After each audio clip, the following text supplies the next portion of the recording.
avec vos chers invités. On parlait du Niger et l'ex-ministre de l'Intérieur qui est écroué pour tentative de coup d'État.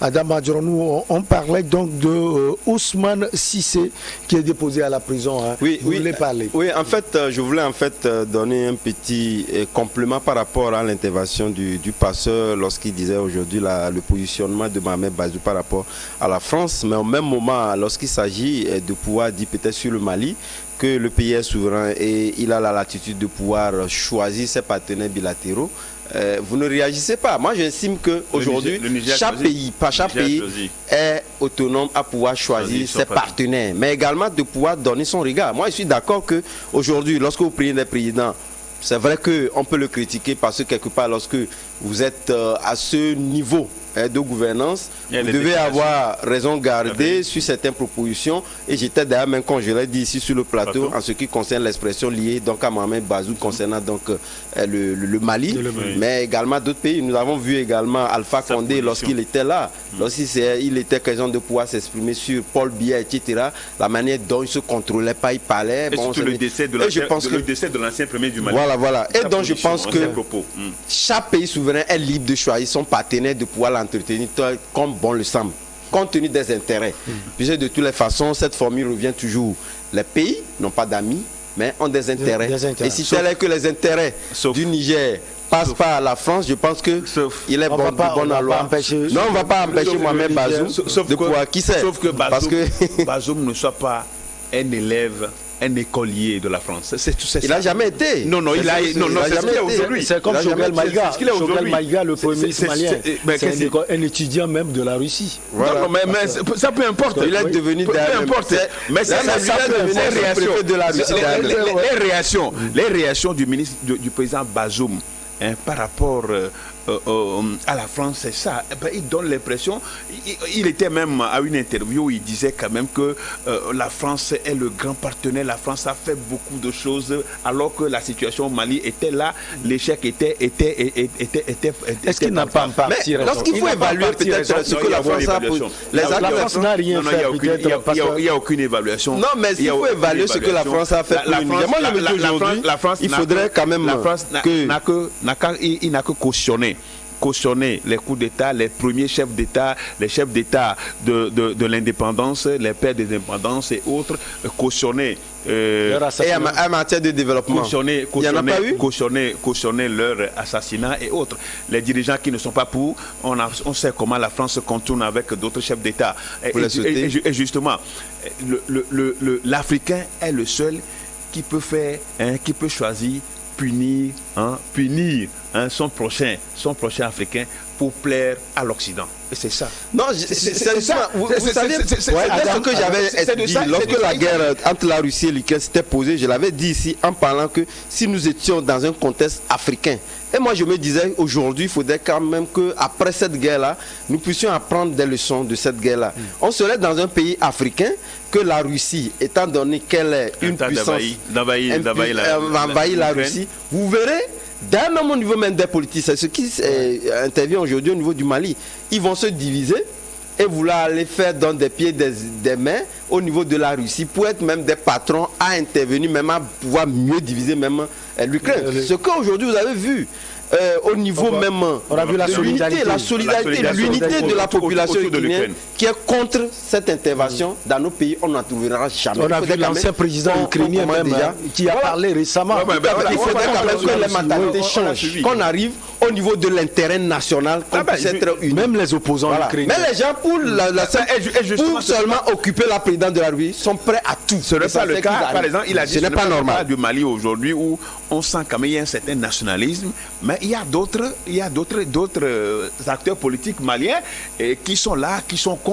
Peut-être que ce n'est pas contre, peut-être qu'ils ne sont pas d'accord. C'est la méthode d'aujourd'hui qui est donc pas d'accord avec. On ne peut pas être d'accord à 100%. Non, je ne veux pas qu'on soit d'accord à 100%, mais aujourd'hui ce qui se passe, l'intérêt qui se joue au Mali, c'est un intérêt commun, un intérêt nationaliste, et cela pourra servir de leçon aux autres pays. Mais est-ce que vous estimez que le fait qu'on puisse donc parler de l'intérêt national du pays, devait donc nous permettre de ne plus s'exprimer en termes démocratiques. Non.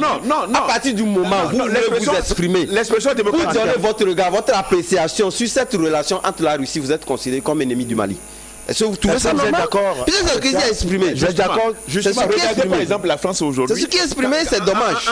Entre ces deux candidats, on voit déjà comment est-ce que le nationalisme français s'exprime par rapport à Marie Le Pen. Nous sommes en politique là-bas. Merci. Non, c'est un totalitaire qui a pris d'abord l'exemple pour aller déchoir en politique un président démocratiquement élu.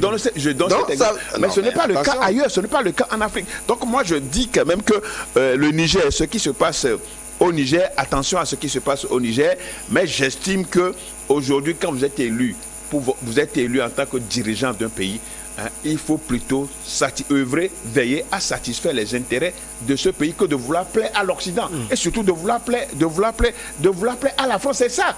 Il faut plaire aux citoyens d'abord. C'est un peu le mal que moi j'estime qu'aujourd'hui on ne pourra pas insulter en tout cas la mémoire ou pratiquement l'intelligence africaine en parlant du fait qu'aujourd'hui les présidents sont élus à la tête de nos États et font pratiquement la volonté des puissances occidentales. Je n'y crois pas aujourd'hui lorsque vous prenez le nationalisme qui s'exprime au niveau de l'Afrique. Vous prenez aujourd'hui ce panafricanisme qui s'exprime. Je ne vois pas ce président africain qui puisse aujourd'hui dire que au niveau des dirigeants, du fait que je veux seulement protéger mon fauteuil présidentiel, il faudrait fondamentalement que je fasse la volonté de l'Occident. Ce n'est pas possible.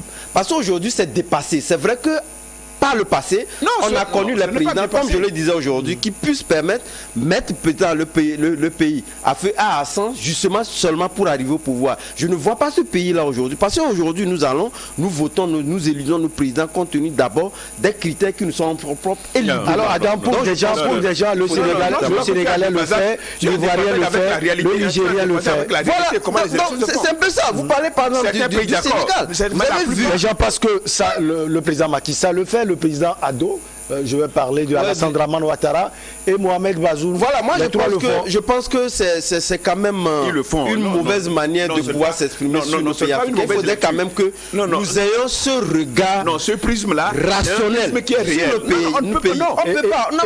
Moi j'ai envie de poser cette question. Est-ce que être lié un peu à la France, est-ce que c'est un problème? Non, je n'y vois pas. On ne dit pas que c'est un problème. Je ne peux pas dire qu'à 100% que c'est un problème. Mais c'est que l'image que la France, l'image que la France souvent dégage par rapport, ou bien conçoit par rapport aux pays africains, c'est ça. Puisque la France ne peut pas tout au long dicter la loi, nous donner des leçons. Mais c'est ça. Est-ce qu'aujourd'hui c'est le cas? Je ne dis pas qu'on est lié. Est-ce qu'aujourd'hui c'est le cas? Mais c'est presque le cas. Non, ça va être très difficile. Aujourd'hui, prenons pas notre pays. Est-ce que vous pouvez dire aujourd'hui que...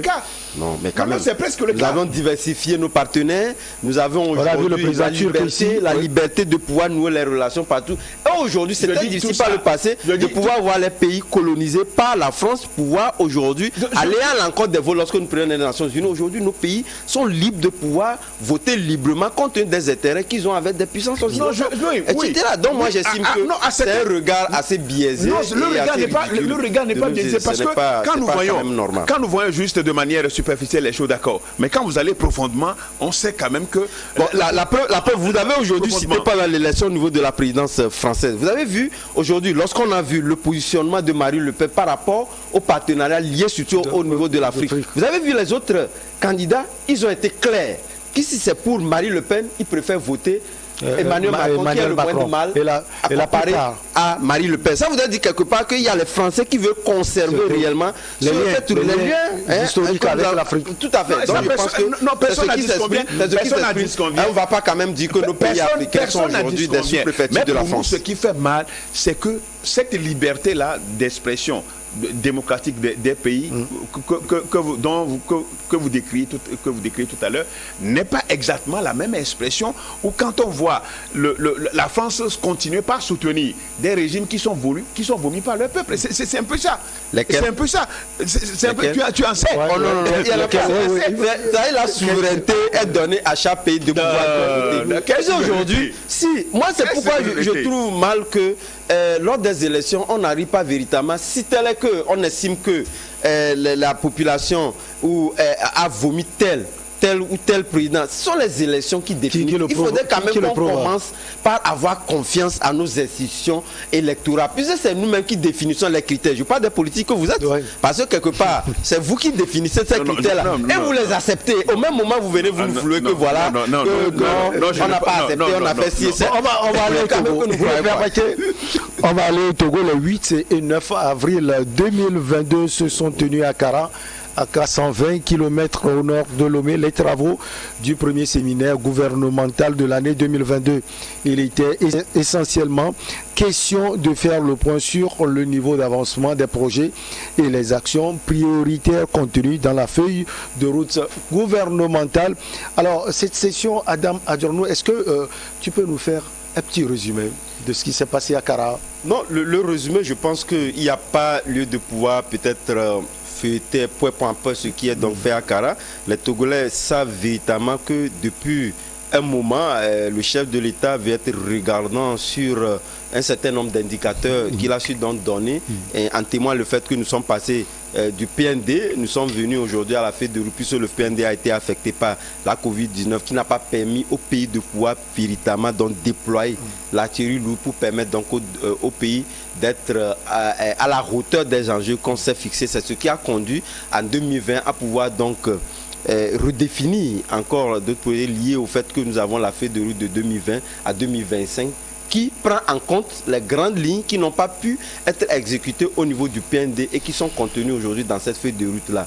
Et donc, à chaque fois, le chef de l'État essaie et peut d'évaluer le chemin parcouru, les résultats obtenus, les faiblesses et pouvoir voir quelles sont les mesures à pouvoir mettre ensemble pour pouvoir corriger donc ces faiblesses-là. C'est ce qui conduit à chaque fois que vous constaterez que le chef de l'État essaie d'organiser ce séminaire gouvernemental-là pour en réalité reparcourir un peu le chemin qui est fait comme je venais de le dire tantôt, et c'est ce qui a été fait aujourd'hui. Et vous savez, lorsque nous prenons aujourd'hui le numérique, où le Togo veut être donc le hub sous-régional en ce qui concerne donc le numérique, il y a eu beaucoup de choses qui ont été faites. Nous avions connu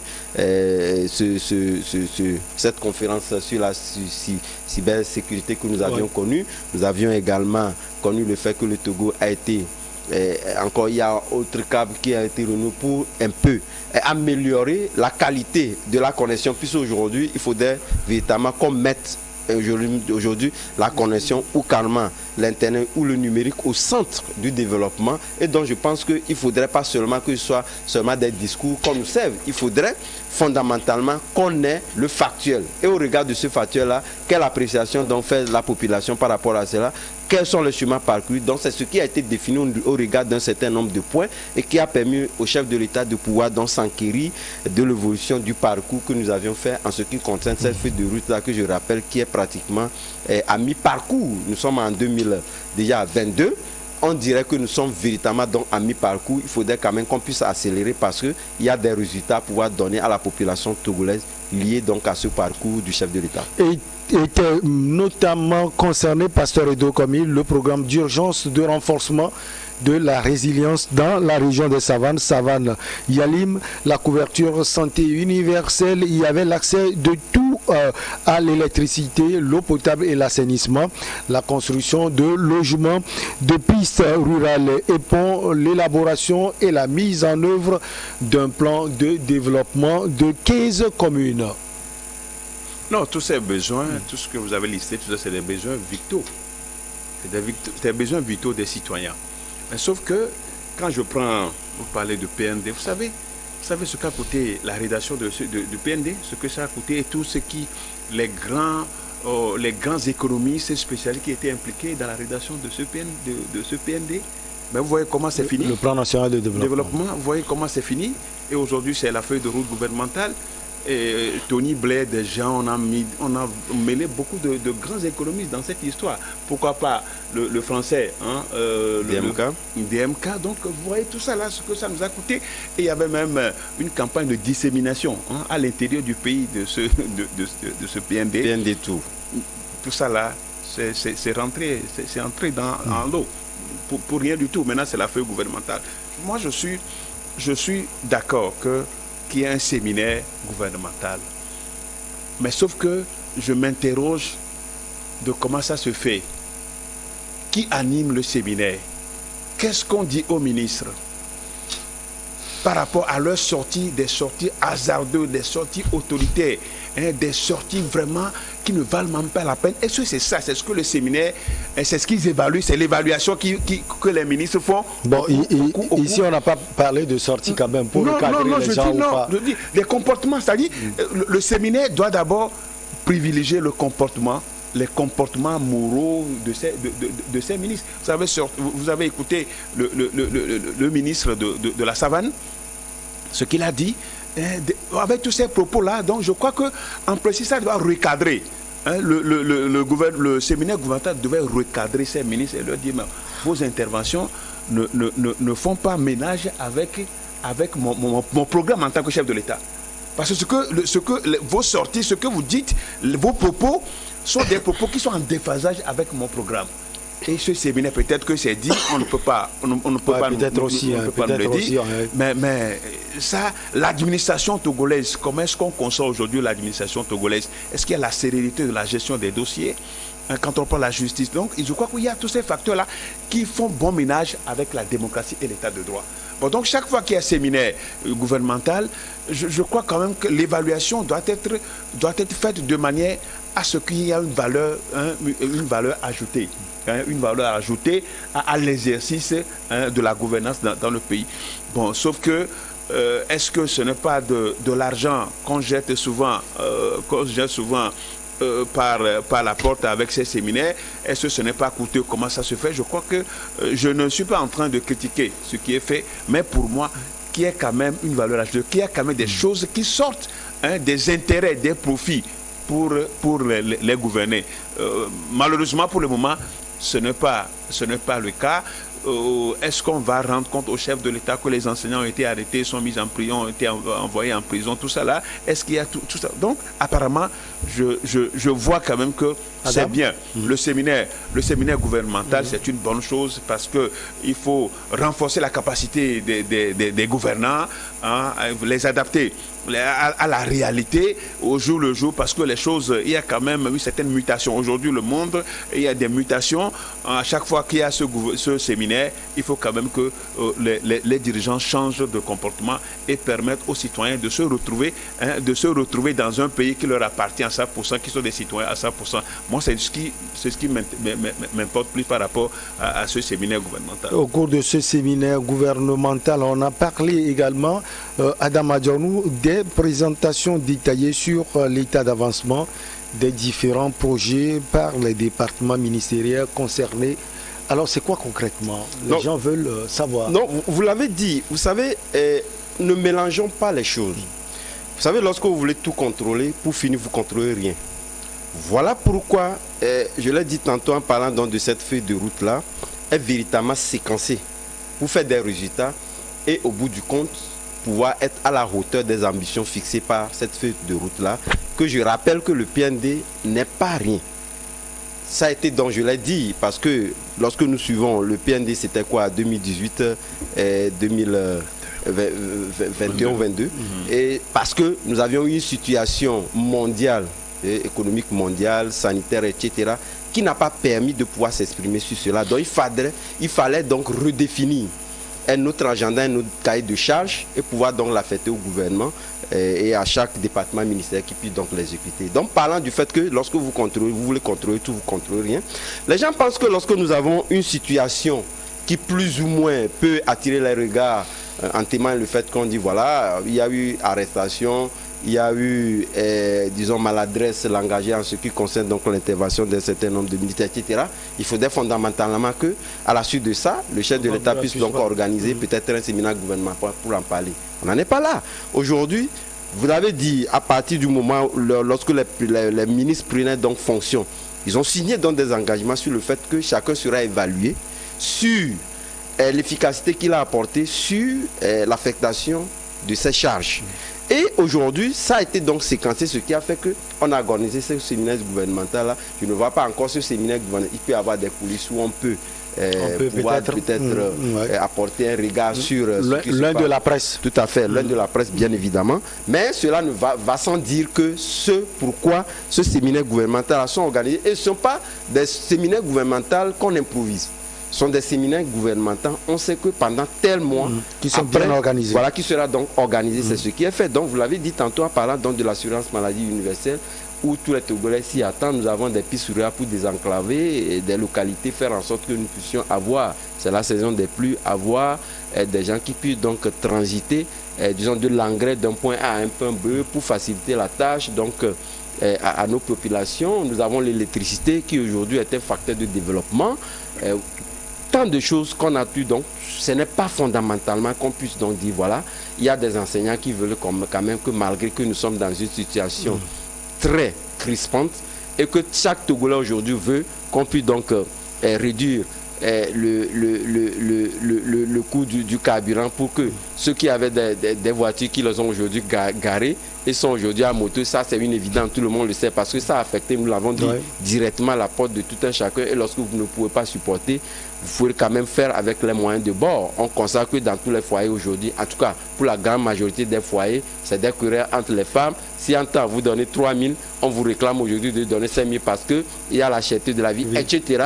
Ce n'est pas pour cette raison qu'on ne peut plus aujourd'hui parler des autres facteurs du développement. Donc, je vois mal qu'on puisse aujourd'hui, dans ces moments-là de crispation, pouvoir dire que voilà, c'est une fonction qui a besoin de 50 000 comme indemnité et que de laisser les autres. Et lorsqu'on veut intervenir, on trouve que voilà, on exagère. Et donc moi, j'estime que on n'en est pas là. Nous parlons donc de cette feuille de route-là. Je pense que, vu l'efficacité et lorsque nous parlons, parce qu'on n'est pas tombé malade, nous parlons de la viscère, tant mieux. Mais lorsque nous tomberons malade, nous saurons que il y a véritablement il y a de quoi pouvoir véritablement voir qu'est-ce qui est fait pour que cette assurance maladie soit une effectivité pour nous permettre. Alors, passons des échanges thématiques ont eu lieu également avec pour objectif d'apporter avec l'appui des experts, surtout des éclairages visant à faciliter la mise en œuvre des projets et actions prioritaires de la feuille de route gouvernementale 2020-2025. Donc c'est un lourd boulot.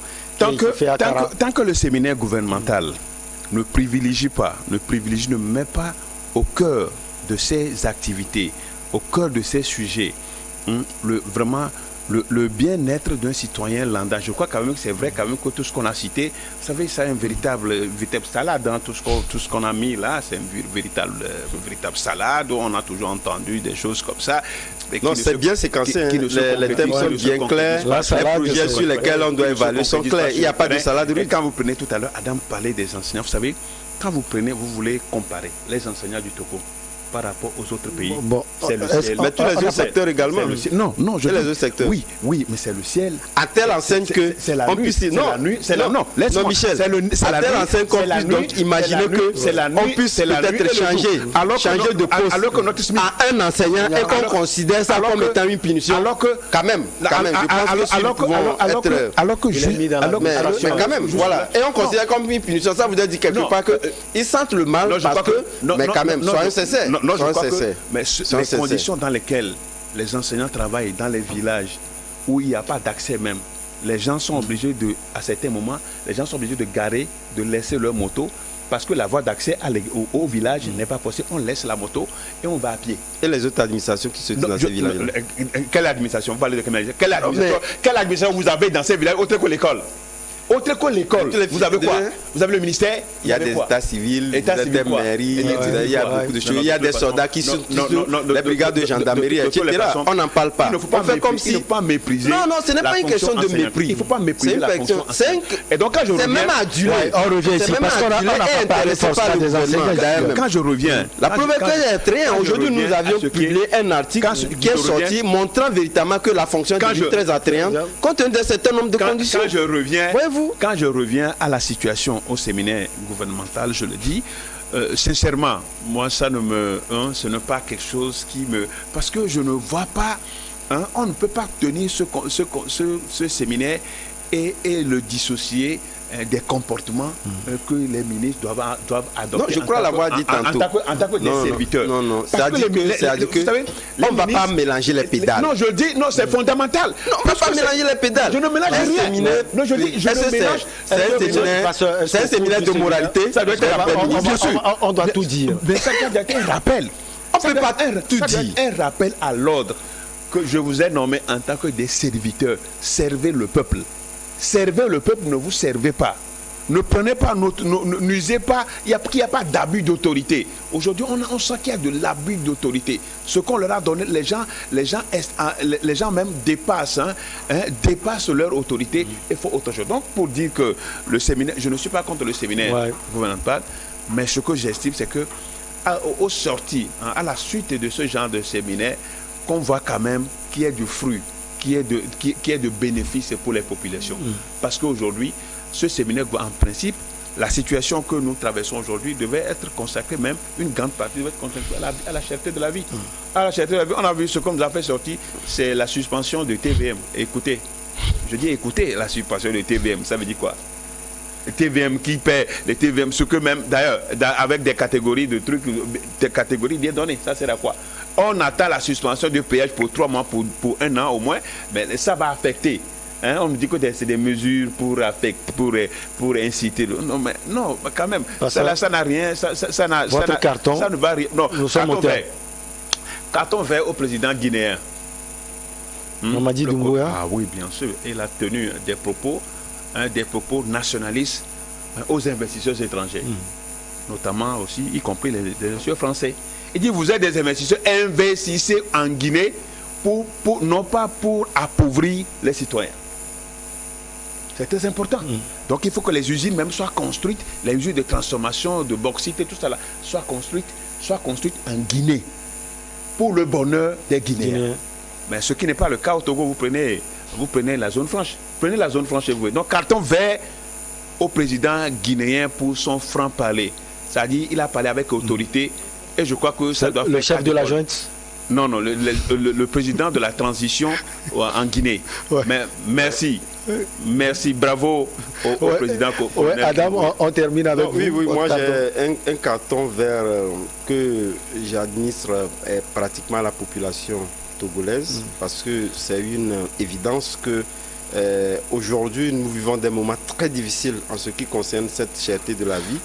Parce que lorsque nous nous exprimons sur cette question, on a tendance peut-être à la galvauder, mais ça c'est une évidence lorsque vous voyez véritablement dans les foyers. Dans les ménages. C'est très difficile à vivre et moi j'encourage ces Togolais-là qui malgré cette situation-là continuent pas à garder les calmes, à comprendre plus ou moins le gouvernement et à ne pas prendre le mauvais chemin des grèves intempestives pour faire croire que voilà, nous sommes dans une situation. Pour quelle mesure? Merci beaucoup à vous, pasteur Edo Komi, président du mouvement Martin Luther King. Ça a été un plaisir de vous avoir sur ce plateau. Le plaisir partagé. Merci également à Adam Adjornou, journaliste, directeur de publication de Vision d'Afrique. Merci à vous. Merci surtout pour votre fidélité toujours renouvelée. On se retrouve la prochaine fois, toujours avec le même plaisir. À très vite.